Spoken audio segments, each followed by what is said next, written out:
Hello bachcho, let's read the question. What the question says: coil of inductance 0.5 Henry and resistance 100 ohm is connected to 240 volt 50 Hz AC supply. Right? What is the maximum current in the coil and what is the time lag between the voltage maximum and the current maximum? Using this data, obtain the answer A to B if the circuit is connected to high frequency supply 240 volt and 10 kilohertz.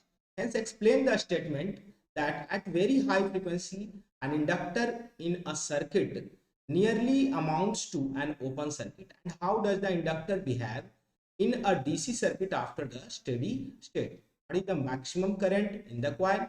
And what is the time lag between the voltage maximum and the current maximum? तो बच्चों using this data हमें question को solve करना है। तो VRMS की value same है 240 volt but the frequency is very high 10 kilohertz. तो की concept for the question is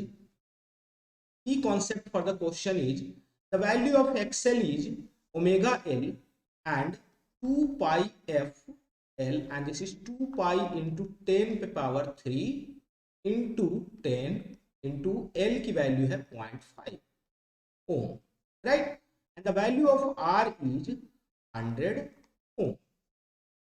तो हम लोग क्या करेंगे, सबसे पहले IRMS की वैल्यू निकालेंगे और IRMS की वैल्यू VRMS अपॉन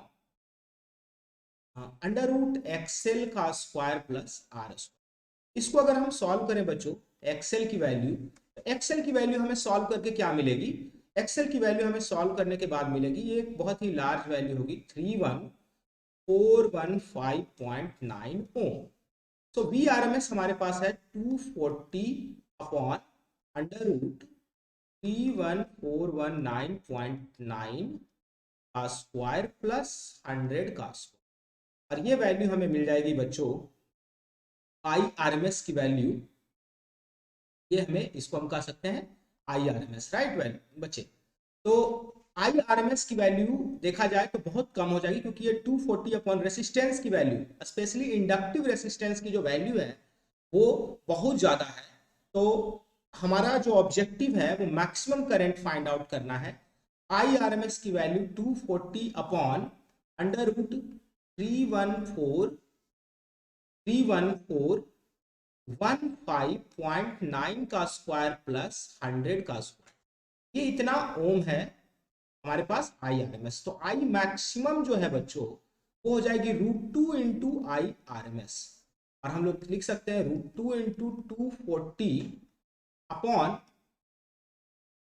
31415.9 का स्क्वायर प्लस 100 का स्क्वायर और ये वैल्यू I मैक्सिमम कहलाएगी जिसका मान जो है 1.1 इंटू 10 पे पावर -2 एम्पियर होगा। तो हमें बच्चों पहले सवाल का जो जवाब है I मैक्सिमम की वैल्यू हमें मिल गई।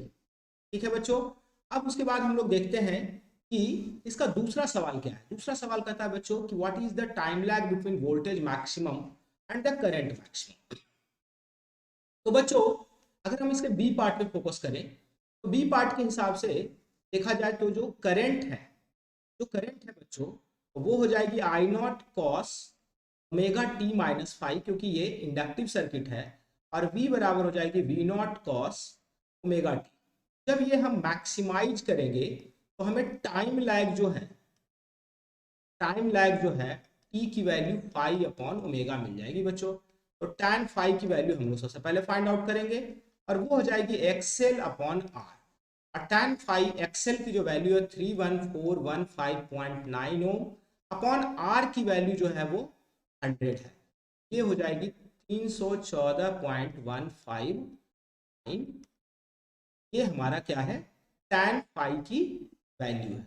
tan 5 की वैल्यू हम लोग को मिल गया बच्चों। तो 5 बराबर हो जाएगा tan इनवर्स 314.159 और ये वैल्यू हो जाएगी बच्चों 89.82 डिग्री। इसको हम लोग रेडियन में रखें तो 89.82 इंटू पाई अपॉन 180 रेडियन।